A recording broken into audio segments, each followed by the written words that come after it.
নমস্কার বন্ধুরা, আমি পায়েল আর আপনারা শুনছেন প্রবাসী মেয়ের গল্প। এখন আমি আপনাদের পড়ে শোনাচ্ছি বিভূতিভূষণ বন্দ্যোপাধ্যায়ের লেখা তারানাথ তান্ত্রিকের দ্বিতীয় গল্প। গল্পটি শুনতে আপনাদের কেমন লাগলো নিচে অবশ্যই কমেন্ট করে জানান। আর যেসব বন্ধুরা এখনো সাবস্ক্রাইব করেননি তাদের যদি নিত্য নতুন স্বাদের বাংলা অডিও স্টোরি শুনতে ভালো লাগে তাহলে চটপট সাবস্ক্রাইব করুন প্রবাসী মেয়ের গল্প। আর আপনাদের ভালো লাগার গল্পগুলো শেয়ার করে নিন পরিচিত বন্ধুবান্ধব বা আত্মীয় স্বজনের সঙ্গে যারা আপনার মতোই বাংলা অডিও স্টোরি শুনতে ভালোবাসেন। শুরু করছি আজকের গল্প। তারানাথ তান্ত্রিকের প্রথম গল্প আপনারা শুনেছেন কিছুদিন আগে, হয়তো অনেকেই বিশ্বাস করেননি। সুতরাং তার দ্বিতীয় গল্পটি যে বিশ্বাস করবেন এমন আশা করতে পারা যায় না। কিন্তু এই দ্বিতীয় গল্পটি এমন অদ্ভুত যে সেটি আপনাদের শোনানোর লোভ সংবরণ করা আমার পক্ষে দুঃসাধ্য। জগতে কি ঘটে না ঘটে তার কতটুকুই বা আমরা খবর রাখি। দেয়ার আর মোর থিংস ইন হেভেন আর্থ, হেরোশিও ইত্যাদি ইত্যাদি। অতএব এই গল্পটি শুনে যান এবং সম্পূর্ণ সত্যি বলে ডিসমিস করার আগে মহাকবির ওই বহুবার বলা সর্বজন পরিচিত অথচ গভীর উক্তিটি স্মরণ করবেন, এই আমার অনুরোধ। তবে যিনি প্রত্যক্ষদৃষ্ট এই স্থূল জগতের বাইরে অন্য কোনো সূক্ষ্ম জগৎ কিংবা ভূত প্রেত কিংবা অন্য কোনো অশরীরী জীব কিংবা অপদেবতা উপদেবতার অস্তিত্বে আদৌ বিশ্বাস করেন না, তিনি এই গল্প না হয় নাই পড়লেন। ভূমিকা রেখে এখানে গল্পটা বলি। সেদিন হাতে কোনো কাজকর্ম ছিল না। সন্ধ্যের আগে মাঠ থেকে ফুটবল খেলা দেখে ধর্মতলা দিয়ে ফিরছিলাম। মোহনবাগান হেরে যাওয়াতে মনও খুব একটা প্রফুল্ল ছিল না। কি আর করি, ধর্মতলার মোড়ের কাছেই মর্স লেনে, নম্বরটা মনে নেই তবে বাড়িটা চিনি, তারানাথ জ্যোতিষীর বাড়ি গেলাম। তারানাথ একাই ছিল। আমায় বলল, এসো এসো হে, দেখা নেই বহুকাল, কি ব্যাপার। কিছুক্ষণ গল্প গুজবের পর উঠতে যাচ্ছি, এমন সময়ে ঘোর বৃষ্টি নামলো। তারানাথ আমায় এ অবস্থায় উঠতে দিল না। আমিও দেখলাম বৃষ্টি হঠাৎ থামবে না। তারানাথের বৈঠকখানায় বসে আমরা দুজন। বৃষ্টির সময়ে মনে কেমন এক ধরনের নির্জনতার ভাব আসে। বৃষ্টি না থাকলে মনে হয় শহর শুদ্ধ লোক বুঝি আমার ঘরে এসে ভিড় করবে। কেউ না এলেও মনের ভাব এইরকমই থাকে। কিন্তু বৃষ্টি নামলে মনে হয় এ বৃষ্টি মাথায় কেউই আসবে না, সুতরাং আমার ঘরে আমি একা। তারানাথের ঘরে বসেও সেদিন মনে হলো আমরা দুজন ছাড়া সারা কলকাতা শহরে যেন কোথাও কোনো লোক নেই। সুতরাং মনের ভাব বদলিয়ে গেল। এদিকে সন্ধেও নামলো। জীবনের অদ্ভুত ধরনের অভিজ্ঞতার কাহিনী বলবার ও শুনবার প্রবৃত্তি দুজনেরই জাগলো। ঘোর বৃষ্টি মুখর আষাঢ় সন্ধ্যায় আমরা মোহনবাগানের শোচনীয় পরাজয়, ল্যাংড়া আম অতিরিক্ত সস্তা হওয়ার ব্যাপার, চৌরঙ্গীর মোড়ে ও বেলাকার বাস দুর্ঘটনা প্রভৃতি নানা রকম কথা বলতে বলতে হঠাৎ কোনো এক সময়ে নারী প্রেমের প্রসঙ্গে এসে পড়লাম। তারানাথ বেশ বড় জ্যোতিষী ও তান্ত্রিক হলেও সুখদেব যে নয় বা কোনো কালে ছিল না এ কথা আগের গল্পটিতে বলেছি, আশা করি তা আপনারা ভোলেননি। নারীর সঙ্গে সে যে বহু মেলামেশা করেছে এ কথা বলাই বাহুল্য। সুতরাং তার মুখ থেকেই এই বিষয়ে কিছু রসালো অভিজ্ঞতার কথা শুনব, এরকম আশা করা আমার পক্ষে সম্পূর্ণ স্বাভাবিক ছিল। কিন্তু তার পরিবর্তে সে এ সম্বন্ধে যে অসাধারণ রকমের অভিজ্ঞতার কাহিনী বর্ণনা করলো, তার জন্য সত্যি বলছি আদৌ প্রস্তুত ছিলাম না। আর একটা কথা, তারানাথকে দেখে বা তার মুখের কথা শুনে আমার মনে হয়েছিল একটা কি ঘোর দুঃখ মনে সে চেপে রেখেছে। অনেকবার তন্ত্র শাস্ত্রের কথাবার্তা বলতে গিয়ে কি যেন একটা বলি বলি করেও বলেনি। বুঝলাম তারানাথের তান্ত্রিক জীবনের অনেক কাহিনী সে আমার কাছে কেন, কারো কাছে বলেনি। হয়তো সেগুলো ঠিক বলবার কথাও নয়, কারণ সেই কথা বলা তার পক্ষে কষ্টকর স্মৃতির পুনরুদ্ধার করা মাত্র। তাছাড়া আমার মনে হয় লোককে সেসব গল্প বিশ্বাস করানো শক্ত। বললাম, জ্যোতিষী মহাশয়ের এ সম্বন্ধে অভিজ্ঞতা নিশ্চয়ই অনেক আছে, কি বলেন? তারানাথ বলল, অভিজ্ঞতা একটাই আছে, এবং সেটা বড় মারাত্মক রকমের অদ্ভুত। প্রেম কাকে বলে বুঝেছিলাম সেবার, এখন কিন্তু সেটা স্বপ্ন বলে মনে হয়। শোনো তবে। আমি বাধা দিয়ে বললাম, কোনো ট্র্যাজিক গল্প বলবেন না। প্রথম প্রেম হলো একটি মেয়ের সঙ্গে, সে মারা গেল, এই তো, ও ঢের শুনেছি। তারানাথ হেসে বলল, ঢের শোনোনি, শোনো, কিন্তু বিশ্বাস যদি না করো তাও আমায় বলবে। এরকম গল্প বানিয়ে বলতে পারলে একজন গল্প লেখক হয়ে যেতুম হে। দু একজন নিতান্ত অন্তরঙ্গ বন্ধু ছাড়া এ কথা কারো কাছে বলিনি। ঠিক সেই সময়ে বাড়ির ভেতর থেকে তারানাথের বড় মেয়ে চারু ওরফে চারি দু পেয়ালা গরম চা ও দুখানি করে পরোটা ও আলু ভাজা আনলো। চারি 10 বছরের মেয়ে, তারানাথের মতোই গায়ের রং বেশ উজ্জ্বল, মুখ চোখ মন্দ নয়। আমায় বলল, কাকা বাবু, লেসের কাপড়ের ছবিটা আনলেন না? চারির কাছে কথা দিয়ে রেখেছিলাম, ধর্মতলার দোকান থেকে তার উল বোনার জন্য একটা ছবির ও প্যাটার্নের নকশা কিনে দেব। বললাম, আজ ফুটবলের ভিড় ছিল, কাল এনে দেব ঠিক। চারি দাঁড়িয়েছিল। তারানাথ বলল, যা তুই চলে যা, দুটো পান নিয়ে আয়। মেয়ে চলে গেলে আমার দিকে চেয়ে বলল, ছেলে পিলের সামনে সেসব গল্প, চাটা খেয়ে নাও। পরোটা খানা, না না না, ফেলতে পারবে না, ইয়ং ম্যান তোমরা এখন, খাওয়ার বেলা অমন, ওই বৃষ্টির জলেই হাত ধুয়ে ফেলো। চা পানের পর তারানাথ বলতে আরম্ভ করল, মধু সুন্দরী দেবীর আবির্ভাব, বীরভূমের শ্মশানের যে পাগলির অদ্ভুত কাণ্ড সেবার গল্প করেছিলাম, তার ওখান থেকে তো চলে এলাম সেই কাণ্ডের পরেই। কিন্তু তন্ত্রশাস্ত্রের প্রতি আমার একটা অত্যন্ত শ্রদ্ধা হয়ে গেল তারপর থেকে। নিজের চোখে যা দেখলুম তা তো আর বিশ্বাস না করে পারি না। এটা পাগলির কথা থেকে বুঝেছিলুম, পাগলি আমায় ইন্দ্রজাল দেখিয়েছিল নিম্নতন্ত্রের সাহায্যে, কিন্তু সে তো ব্ল্যাক ম্যাজিক ছাড়া উচ্চতন্ত্রের কথাও বলেছিল।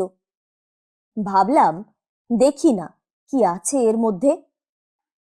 গুরু খুঁজতে লাগলুম, কিন্তু খুঁজলে কি হবে, ও পথের পথিকদের দর্শন পাওয়া অত্যন্ত দুর্লভ।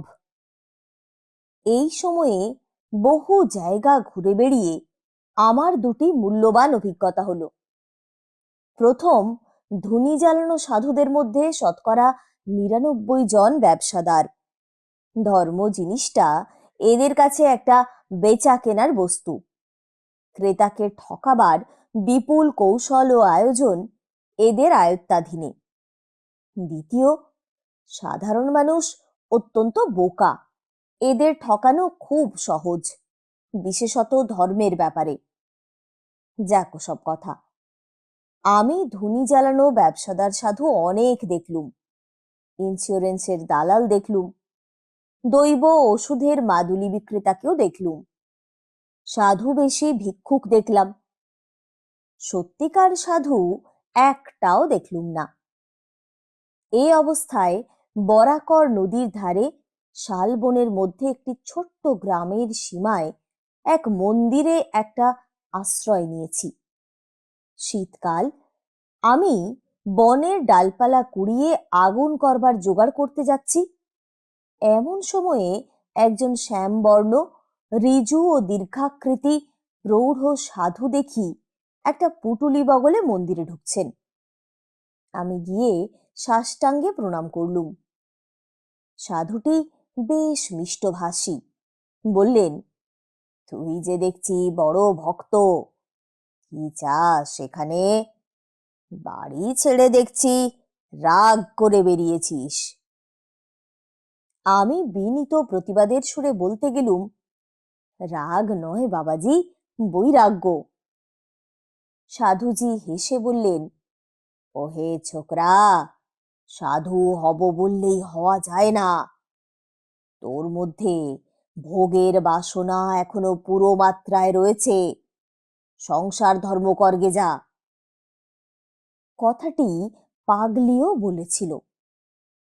মন্দির থেকে কিছু দূরে ছাতিম গাছের তলায় সাধুর পঞ্চমুণ্ডির আসন, 5টি নরমুণ্ড পেতে তৈরি। সাধু সেখানে নির্জনে সাধনা করেন, তাও দেখলুম। মনে ভারী শ্রদ্ধা হলো। সংকল্প করলুম, এ মহাপুরুষকে ছেড়ে কোথাও যাচ্ছি না এবার। কিছুদিন লেগে রইলাম তার পেছনে। তার হোমের কাঠ ভেঙে এনে দিই। 3 মাইল দূরের কুসুম্বনী বলে গ্রাম থেকে তার চাল ডাল কিনে আনি। গ্রামের সব লোকের মুখে শুনলুম সাধুটি বড় একজন তান্ত্রিক, অনেক অদ্ভুত ক্রিয়াকলাপ তার আছে। তবে পাগলির কাছে যেতে লোকে যেমন আমায় ভয় দেখিয়েছিল, এখানেও তেমনি ভয় দেখালে। বললে, তান্ত্রিক সাধু সন্ন্যাসীদের বিশ্বাস করো না বেশি, ওরা সব পারে, একটু সাবধান হয়ে চলো, বিপদে পড়ে যাবে। খুব তাড়াতাড়ি ওদের কথার সত্যতা একদিন বুঝলুম। গভীর রাত্রে আমার ঘুম ভেঙে গিয়েছে। সেদিন শুক্লপক্ষের রাত্রি, বেশ ফুটফুটে জ্যোৎস্না। মন্দির থেকে ছাতিম গাছের দিকে চেয়ে দেখি সাধু বাবাজি কার সঙ্গে পঞ্চমুণ্ডির আসনে বসে কথা বলছেন।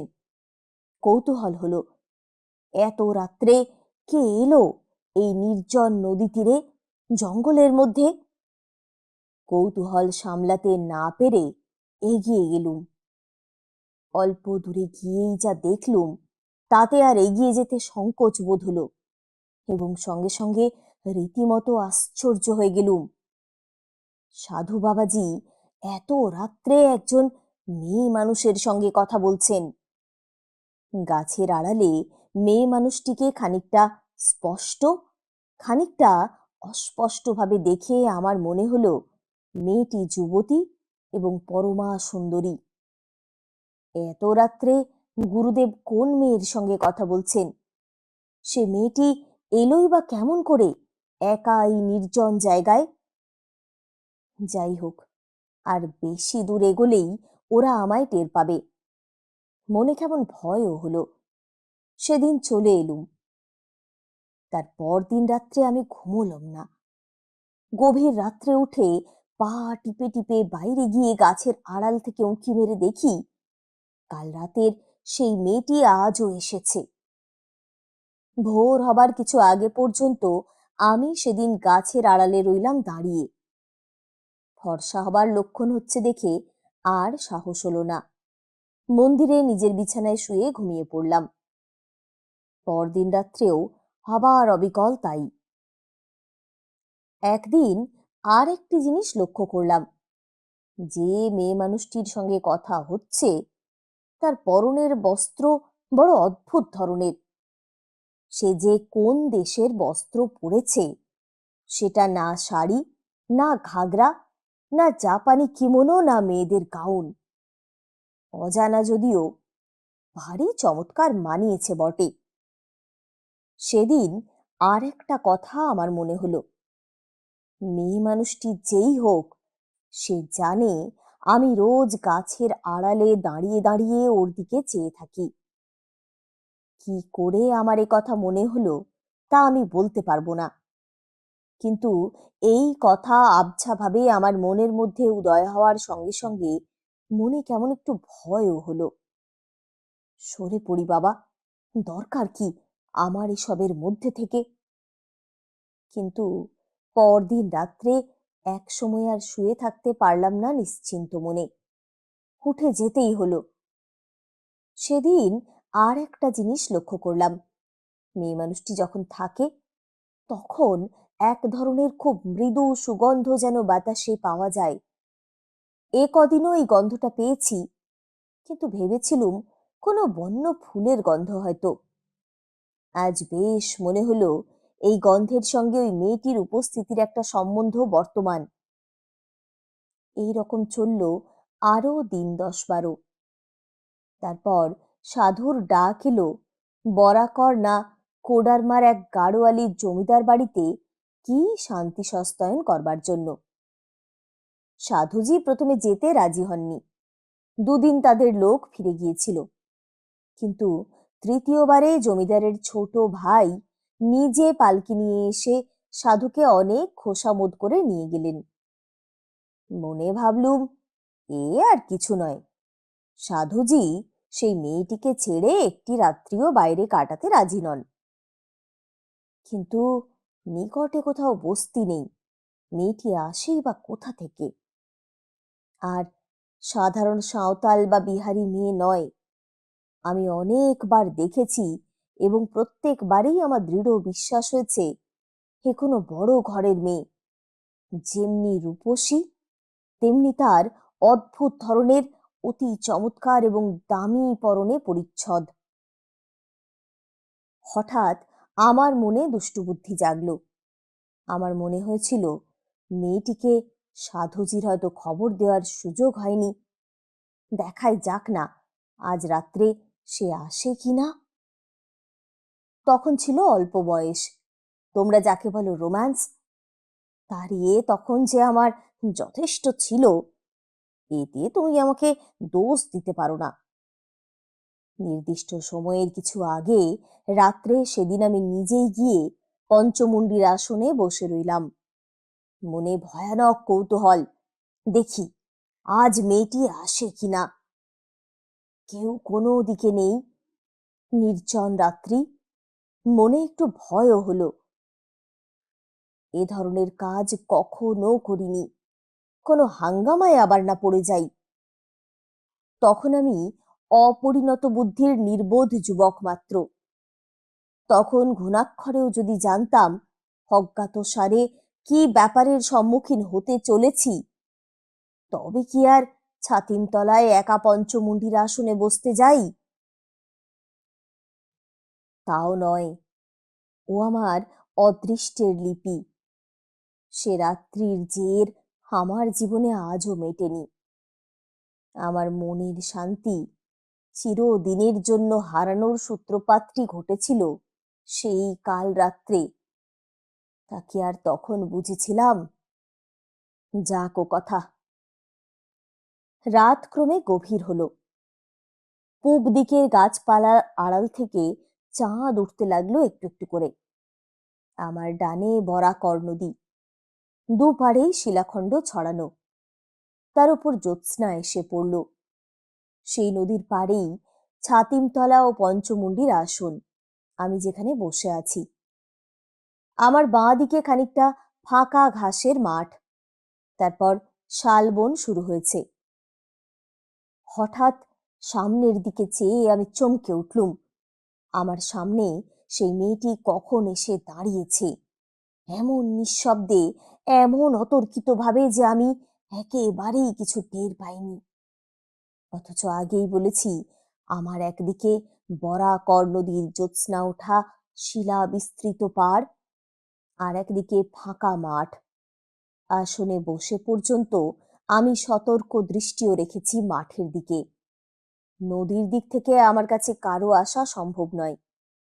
মাঠের দিক থেকে কেউ এলে আমার দৃষ্টি এড়ানোর কথা নয়। মেয়েটি যেখানে দাঁড়িয়ে সেখানে আধ সেকেন্ড আগেও কেউ ছিল না আমি জানি। আধ সেকেন্ড পরেই সেখানে জলজ্যান্ত একটি রূপসী মেয়ের আবির্ভাব আমার কাছে সম্পূর্ণ ইন্দ্রজালের মতো ঠেকলো বলেই আমি চমকে উঠলাম। সঙ্গে সঙ্গে সেই মৃদু মধুর সুগন্ধ আমার সারা দেহ মন অবশ আচ্ছন্ন হয়ে উঠল। আমার জ্ঞানও বোধহয় ছিল তারপর আরেক সেকেন্ড। তারপরে কি ঘটলো আমি আর কিচ্ছু জানি না। যখন আমার আবার জ্ঞান ফিরে এলো তখন ভোর হয়েছে। উঠে দেখি সারা রাত সেই পঞ্চমুণ্ডির আসনেই আমি অজ্ঞান হয়ে পড়েছিলাম। রাতের শীতল বাতাসে বাইরে সারা রাত পড়ে থাকার দরুন গায়ে ব্যথা হয়েছে, গলা ভার হয়েছে। উঠে ধীরে ধীরে মন্দিরে চলে এলাম। এসে আবার শুয়ে পড়লাম। আমার মনে হলো আমার জ্বর হবে, শরীর এত খারাপ। পরদিন সারাদিন কিছু না খেয়ে শুয়েই রইলাম। আর কেবলই রাত্রের কথাটা ভাবি। মেয়েটি কে? কি করে অমন নিঃশব্দে অতর্কিতে এখানে এলো? এ তো একেবারে অসম্ভব। অসামান্য রূপসী সেই মেয়েটি অজ্ঞান হয়ে পড়বার পূর্বে কয়েক সেকেন্ডের মধ্যেই তা আমি দেখে নিয়েছিলুম। আমি অজ্ঞান হয়ে পড়লামই বা কেন, এরও তো কোনো যুক্তিসঙ্গত কারণ খুঁজে পেলাম না। অথচ সেই কথা নিয়ে মনের মধ্যে তোলপাড় করাও সারাদিন আমার ঘুচল না। বিকেলের দিকে সাধু বাবাজি গাড়োয়ালি জমিদার বাড়ি থেকে ফিরলেন। আমার জন্য লাড্ডু, কচুরি এবং একটা মোটা সুতির চাদর এনেছেন। তার নিজের জন্য জমিদার বাড়ি থেকে ভালো একখানা পশমি আলোয়ান দিয়েছে। আমায় বললেন, শুয়ে কেন, ওঠো, জিনিসগুলো রেখে দাও। অতি কষ্টে উঠে সাধুর হাত থেকে পুটুলিটা নিলাম। তিনি আমার দিকে চেয়ে বললেন, কি হয়েছে, অসুখ বিসুখ নাকি? কিছু জবাব দিলাম না। সাধু স্নান করে গেলেন এবং এসে জমিদার বাড়ির কাণ্ড কিরকম তারই সবিস্তার বর্ণনা করতে লাগলেন। আমায় বললেন, তোমার কি হয়েছে বলো তো, অমন মন মরা ভাব কেন? বাড়ির জন্য মন কেমন করছে বুঝি? বলছি তো বাবা, তোমরা ছেলে ছোকরা, এ পথে কি নামলেই নামা যায় রে বাপু? বড় কঠিন পথ।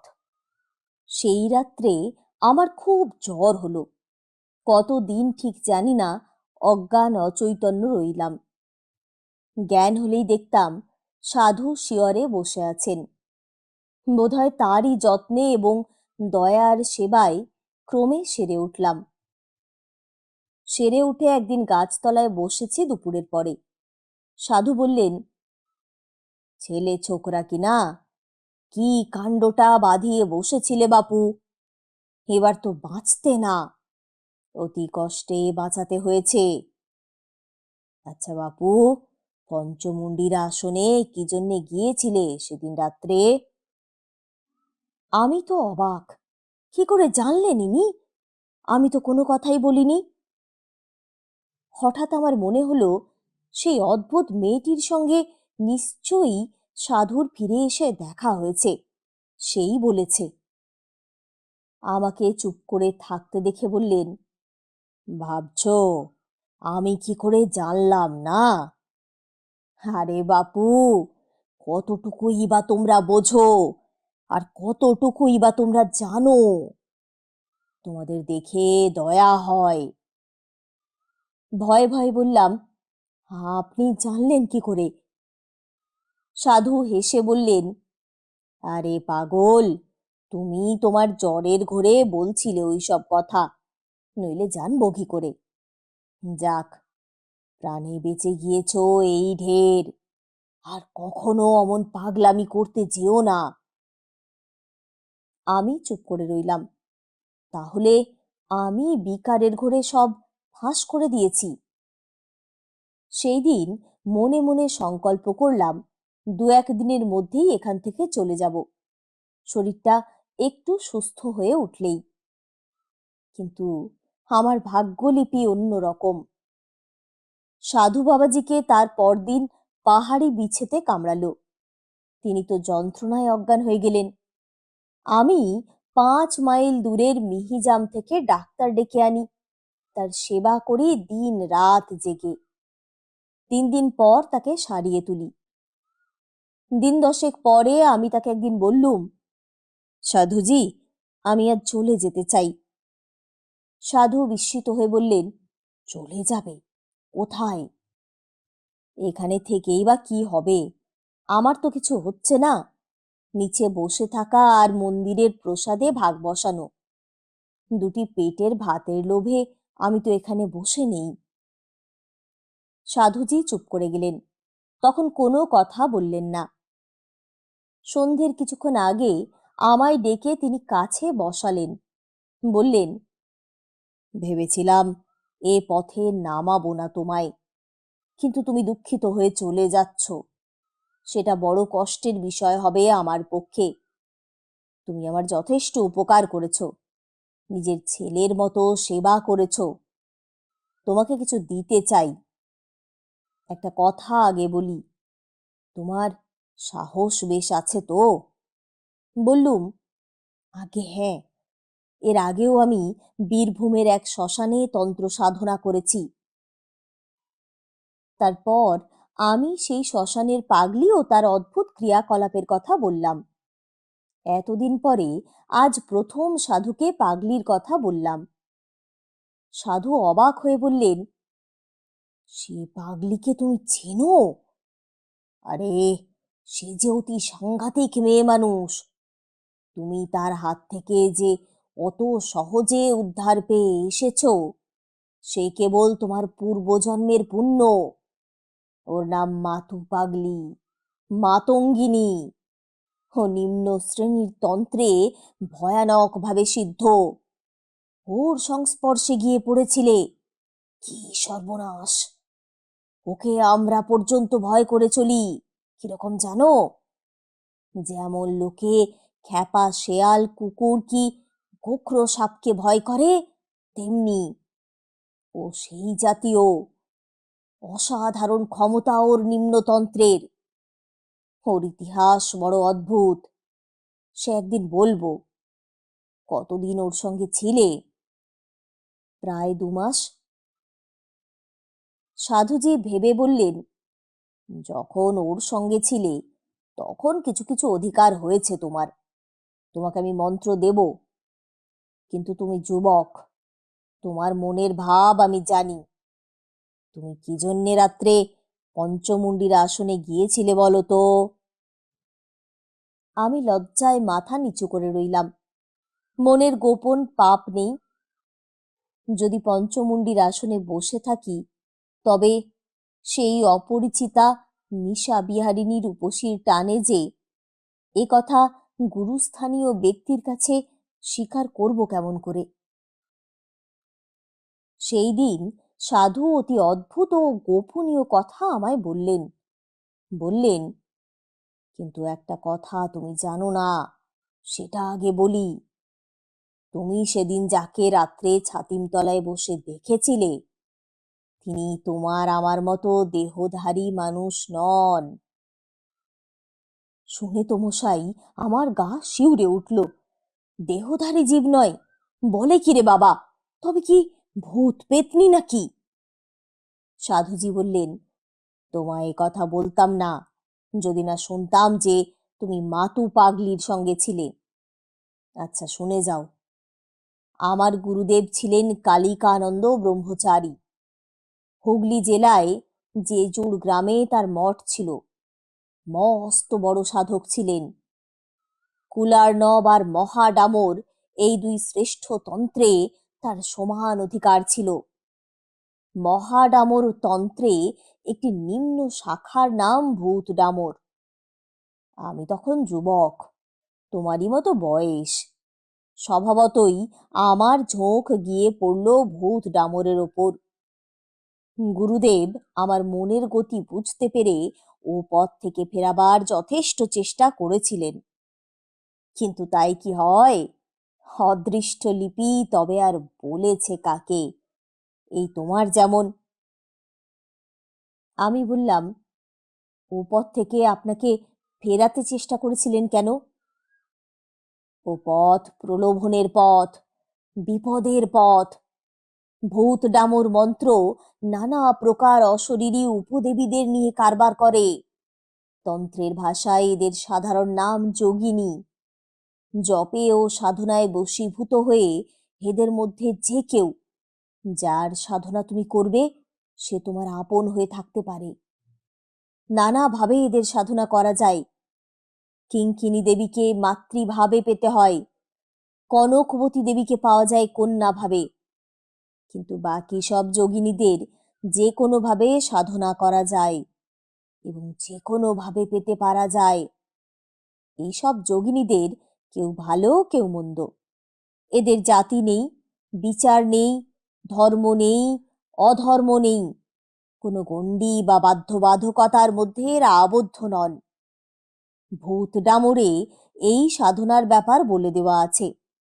ভূত ডামরের প্রথম শ্লোকই হলো अथातः संप्रवक्ष्यामि योगिनी साधनत्तम सर्वार्थ साधनं नाम देहिनां सर्वसिद्धिदम् हति गुज्जो মহাবিদ্যা দেবা নামপি দুর্লভা। তুমি সেদিন যাকে দেখেছিলে তিনি এই রকম একজন জীব।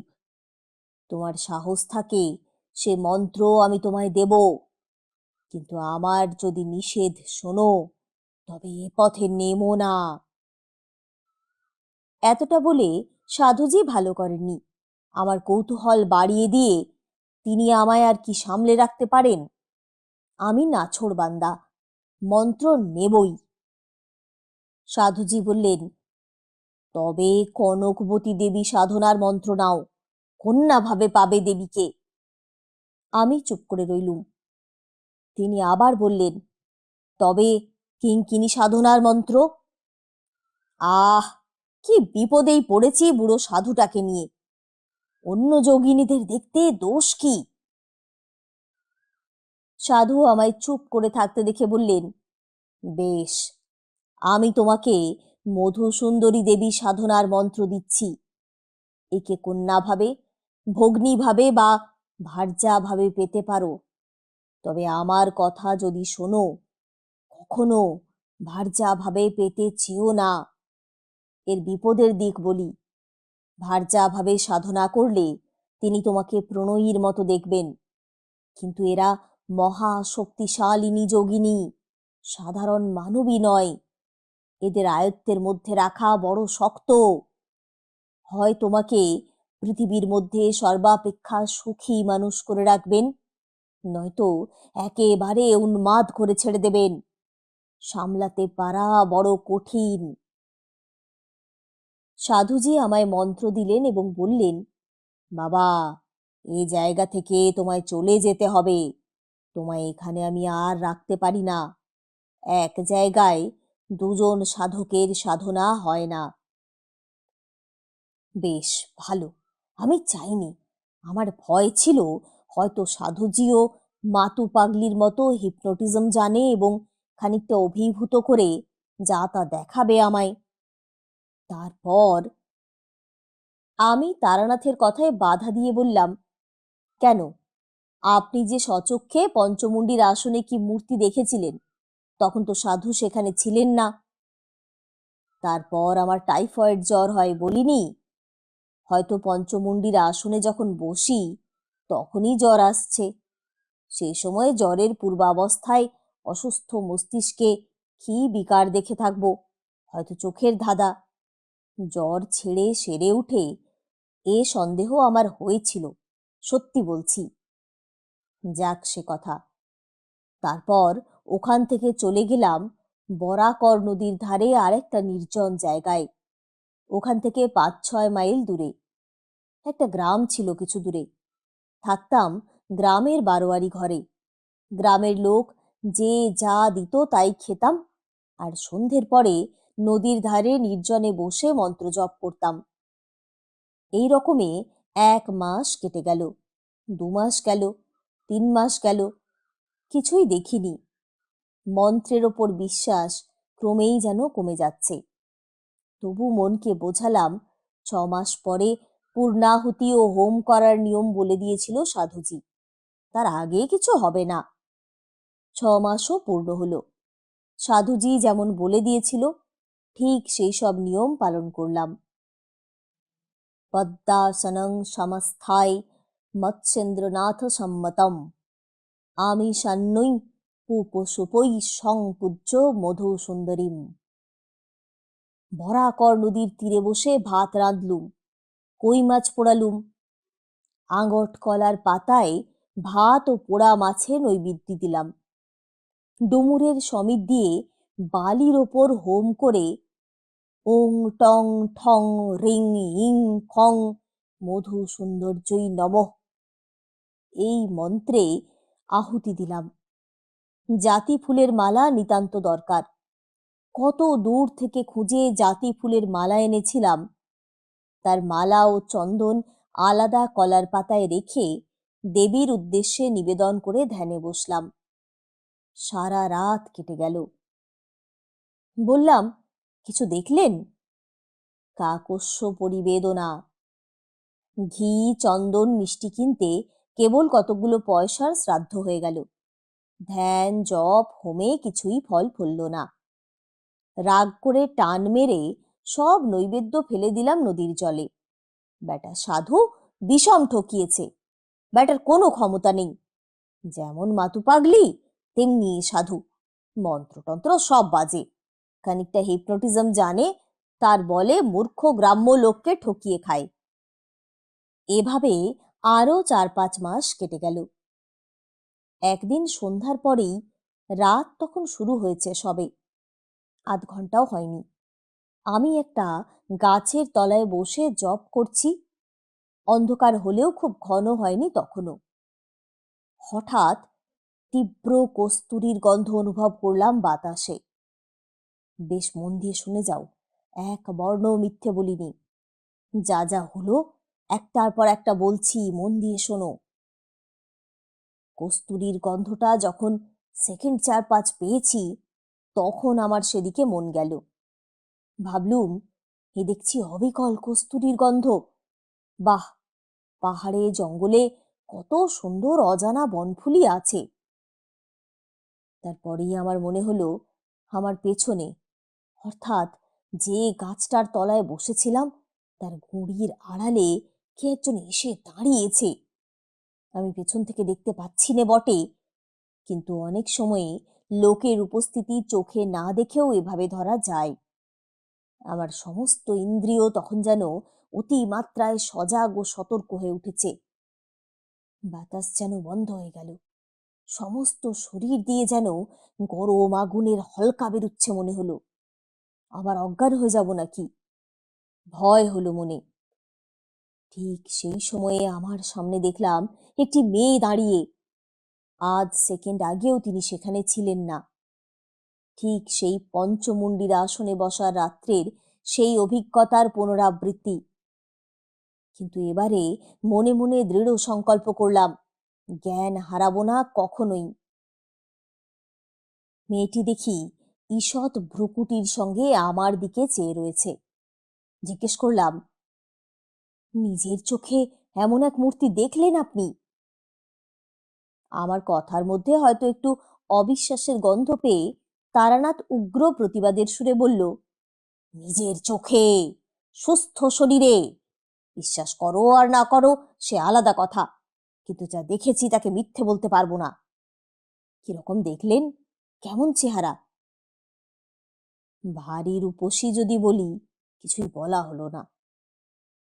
মধু সুন্দরী দেবীর ধ্যানে আছে।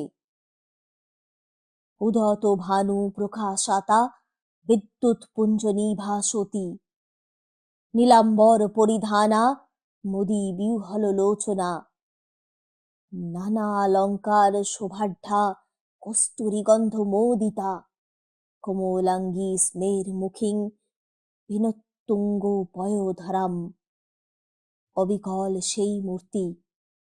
তখন বুঝলাম দেব দেবীর ধ্যান মন গড়া কথা নয়। সাধকে প্রত্যক্ষ না করলে এমন বর্ণনা দেওয়া যায় না। আপনি কোনো কথা বললেন? কথা? আমার চেতনা তখন লোপ পাবার মতো হয়েছে। তো কথা বলছি। পাগল তুমি? সে তেজ সহ্য করা আমার কর্ম। সাধারণ মানবীর মতো তার কোনো জায়গাই নয়। ওই যে বলেছে মদবিহ্বলোচনা। ওরে বাবা, সে চোখের কি ভাব! ত্রিভুবন জয় হয় সে চোখের চাউনিতে। আমি অধীর হয়ে বললাম, বর্ণনা রাখুন, কি কথা হলো বলুন।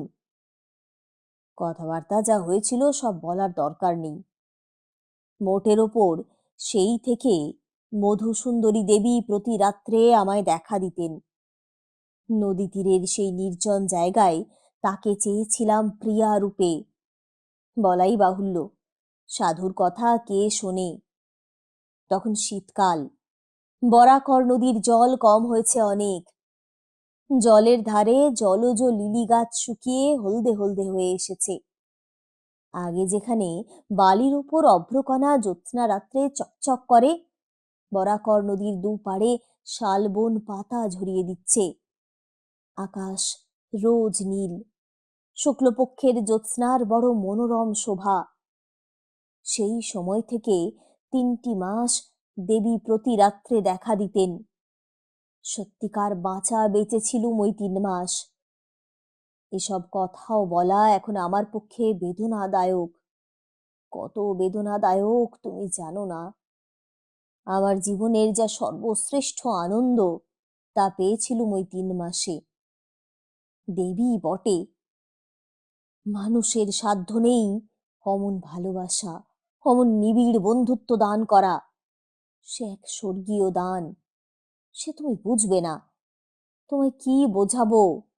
তুমি আমায় অবিশ্বাস করবে, মিথ্যেবাদী, না হয় পাগল ভাববে। হয়তো ভাবছো এতক্ষণ। তুমি কেন, আমার স্ত্রী আমার কথা বিশ্বাস করে না। বলে আমায় তান্ত্রিক সাধু পাগল করে দিয়েছিল গুণ জ্ঞান করে। কিন্তু সে সুখের প্রকৃতি ভীষণ তেজস্কর, মদিরার মতো। আমাকে তার নেশা দিনে দিনে কেমন যেন অপ্রকৃতস্থ করে দিতে লাগলো। কিচ্ছু ভালো লাগে না। কেবল মনে হয় কখন সন্ধ্যা নামবে বরাকর নদীর শালবনে, কখন দেবী মধুসুন্দরী নায়িকার বেশে আসবেন। সারা রাত্রি কোথা দিয়ে কেটে যাবে স্বপ্নের মতো, নেশার ঘোরের মতো। আকাশ নক্ষত্র দিকবিদিকের জ্ঞান লুপ্ত হয়ে যাবে কয়েক প্রহরের জন্য। কয়েক প্রহরের জন্য স্থির হয়ে নিশ্চুপ স্থাণুর মতো অচল হয়ে থেমে থাকবে সময়ে বরাকর নদী তীরের বন প্রাঙ্গণে। একদিন ঘটল একটা বিপদ। একটি সাঁওতালি মেয়ে রোজ নদীর ঘাটে জল নিতে আসে। সুঠাম তার দেহের গঠন, নিকটে বস্তিতে তার বাড়ি। অনেক দিন থেকে তাকে দেখছি, সেও আমায় দেখছে। সেদিন সে জল নিয়ে ফিরে যাচ্ছে। আমায় তাদের বাঁকা বাংলায় বললে, ছেলে হয়ে হয়ে মরে মরে যায়, তার মাদুলি আছে তোমার কাছে সাধু বাবা? এমন ভাবে করুণ সুরে বললে আমার মনে দয়া হলো। মাদুলি দিতে জানি এ কথা বলিনি, তবে তার সঙ্গে কিছুক্ষণ গল্প করেছিলাম। তারপর সে চলে গেল। মধুসুন্দরী দেবীকে সেদিন দেখলুম অন্য মূর্তিতে। কি ভ্রুকুটি কুটিল দৃষ্টি, কি ভীষণ মুখের ভাব! সে মুখের ভাব তুমি কল্পনা করতে পারবে না। চণ্ডিকা দেবীর রোষ কটাক্ষে যেমন লোল জিহ্ব করালিনী প্রচণ্ডা কাল ভৈরবী মূর্তির সৃষ্টি হয়েছিল, এও যেন ঠিক তাই। সেদিন বুঝলুম আমি যার সঙ্গে মেলামেশা করি সে মানুষ নয়, মানুষের পর্যায়ে সে পড়ে না। মানবী রাগ যতই করুক সে করালিনী হয় না, পিশাচি হয় না, মানবী থেকে যায়। ভীষণ পুতিগন্ধে সেদিন শালবন ভরে গেল। প্রতিদিনের মতো কস্তুরীর সুবাস কোথায় গেল মিলিয়ে। তারপর এলেন মধুসুন্দরী দেবী। দেখেই মনে হলো এরা দেবীও বটে, বিদেহী পিশাচিও বটে। এদের ধর্মকর্ম নেই, সব পারে এরা। যে হাতে নায়িকার মতো ফুলের মালা গাঁথে, সেই হাতেই বিনা দ্বিধায়, বিনা অনুশোচনায় নিমেষে ধ্বংস করতে এরা অভ্যস্ত। আমার ভীষণ ভয় হলো। পিশাচি মধুসুন্দরী তা বুঝে বললে, ভয় কিসের? বললুম, ভয় কই, তুমি রাগ করছো কেন? খলখল অট্টহাস্যে নির্জন অন্ধকার ভরে গেল। আমি শিউরে উঠলাম। পিশাচি বললে, সব চিনতে পারবে? অন্ধকার রাত্রে সাঁওতালদের কোনো বউয়ের সব তোমার সামনে দিয়ে যদি জলে ভেসে যায়, চিনতে পারবে? তুমি যদি বা চিনতে পারো, দুটি সবে জড়াজড়ি করে ভেসে থাকলে অন্য লোকে সকালে নিশ্চয়ই চিনতে পারবে। হাত জোড় করে বললুম, দেবী, তোমায় ভালোবাসি, ও মূর্তি আমায় দেখিও না। আমায় মারো, ক্ষতি নেই, কিন্তু অন্য কোনো নিরপরাধিনী স্ত্রী লোকের প্রাণ কেন নেবে? দয়া করো। বহু চেষ্টায় প্রসন্ন করলুম। তখন আবার যে দেবী সেই দেবী বললেন, সেই সাঁওতালের মেয়ের মূর্তিতে আমায় দেখতে চাও? সেই মূর্তিতে এখনই দেখা দেব। বলতে বলতে দেখি সেই সাঁওতালদের মেয়েটি আমার সামনে দাঁড়িয়ে, বরং আরো নিটোল গড়ন শরীরের, মুখের ভাব আরো কমনীয়। বললুম, ও চাই না, তোমার মূর্তি দেখাও দেবী। সেই রাত্রি থেকে বুঝলুম কাল সাপ নিয়ে খেলা করছি আমি। গুরুদেব বারণ করেছিলেন এই জন্যেই। হয়তো একদিন মরবো এর হাতেই। সাপুড়ে সাপ খেলায় মন্ত্রে আবার বেকায়দায় পড়লে সাপের ছোবলেই মরে। এ ভাব কিন্তু বেশি দিন ছিল না। কিছুদিন পরে পিশাচি মূর্তি ভুলে গেলুম দেবীর অনুপম প্রেমে ও মধুর ব্যবহারে। তাতেও বুঝলুম এ সাধারণ মানবী নয়, অমানুষিক ধরনের এদের মন। মানুষের বিবর্তনের জীব এরা নয়, হয় তার ওপরে নয় তার নিচে। একদিন দেবী আমায় বললেন, আর কিছুদিন যাক, তোমায় বহু দূর নিয়ে যাব। কোথায়? সে বলবো না এখন। কত দূরে? কোন দিকে? এত দূরে, এমন দিকে যা তুমি ধারণাও করতে পারবে না। তবে তোমার ভাগ্যে আছে কি তা? সব ভুলে গেলাম আবার। পিশাচিনী মধুসুন্দরী তখন কোথায় মিলিয়ে গেছে। আমার সামনে হাস্যলাস্যময়ী যৌবন চঞ্চলা মুগ্ধ স্বভাবা অপরূপ রূপসী এক তরুণী নারী, দেবী বটে। আমি আবার কিসের নেশায় অভিভূত হয়ে পড়লুম, মাথার ঠিক রইল না। একদিন বললেন, বিপদ আসছে তোমার, তৈরি হও। কি বিপদ? তা বলবো না। প্রাণ সংশয়ের বিপদ? তাও বলবো না। তুমিও অভয় দিলে, বিপদ কিসের? আমি ঠেকাতে পারবো না, কেউ ঠেকাতে পারবে না। যা আসছে তা আসবেই। কথা খেটে গেল শিগগির, খুব বেশি দেরি হয়নি। 3 মাস পরে আমার বাড়ি থেকে লোকজন সন্ধানে সন্ধানে সেখানে গিয়ে হাজির। গ্রামের লোক তাদের বলেছে, কে একজন পাগল, বোধহয় বাঙালিই হবে। অল্প বয়স, বরাকর নদীর ধারে শালবনে সন্ধেবেলা বসে থাকে আর আপন মনে বিড়বিড় করে বকে। আমার এই অবস্থায় গাঁয়ের অনেকেই নাকি দেখেছে। তাই শুনে বাড়ির লোকে আমায় গিয়ে খুঁজে বার করলে। ছেঁড়া ময়লা কাপড় পরনে, গায়ে খড়ি উঠছে, এই অবস্থায় নাকি আমায় ধরে। বাড়ি ধরে আনবার জন্যে টানাটানি। আমি কিছুতেই আসবো না, ওরাও ছাড়বে না। আমার তখন সত্যি জ্ঞান নেই, সত্যি আমি ক্ষিপ্ত উন্মাদ। ওরা হয়তো আমায় আনতে পারতো না, কিন্তু যে দেবীকে পেয়েছিলাম প্রণয়িনী রূপে, তিনি নিরুৎসাহিত করলেন। কিরকম? ওরা ধরে নিয়ে গিয়ে নিকটবর্তী গ্রামের একটি গোয়াল ঘরে আমায় বেঁধে রেখেছিল। গভীর রাত্রে বাঁধন ছিঁড়ে ওদের হাত থেকে লুকিয়ে পালিয়ে মধু সুন্দরী দেবীর সঙ্গে দেখা করেছিলাম। দেবীকে বললাম, আমি এই নদী তীরের তীর্থস্থান ছেড়ে কোথাও যাব না। তিনি নিষ্ঠুর হাসি হেসে বললেন, যেতে হবেই, এই তোমার অদৃষ্ট লিপি। অদৃষ্টের বিরুদ্ধে তিনি এত বড় শক্তিশালিনী যোগিনী হয়েও যেতে পারেন না। তিনি জানান, এই রাতের পরে জীবনে তার সঙ্গে আর কখনো দেখা হবে না। আগে থেকে তৈরি করে রাখতে চেয়েছিলেন এই জন্যেই। দেবী ত্রিকালজ্ঞা। তাকে জিজ্ঞেস করিনি কি করে তিনি এ কথা জানলেন। হলো তাই। বাড়ি আসার পরে সবাই বললে কে কি খাইয়ে পাগল করে দিয়েছে। দিন কতক উন্মাদের চিকিৎসা চলল। বছরখানেক পরে আমার বিয়ে দেওয়া হলো। সেই থেকেই আমি সংসারী। আমি জিজ্ঞাসা করলাম, আর কখনো মন্ত্র জপ করে তাকে আহ্বান করেননি কেন? বাপরে, হে কি ছেলে খেলা! মারা যাব শেষে। অন্য নারী জীবনে এলে তিনি দেখা দেবেন, সে চেষ্টা কখনো করিনি। সে কতকাল হয়ে গেল, সে কি আজকের কথা? আচ্ছা, এখন আর তাকে দেখতে ইচ্ছে হয় না? বৃদ্ধ তারানাথ উৎসাহে উত্তেজনায় বুকে বালিশ দিয়ে খাড়া হয়ে উঠে বসল। ইচ্ছে হয় না কে বলেছে? বললাম তো, ওই 3 মাসই বেঁচে ছিলাম।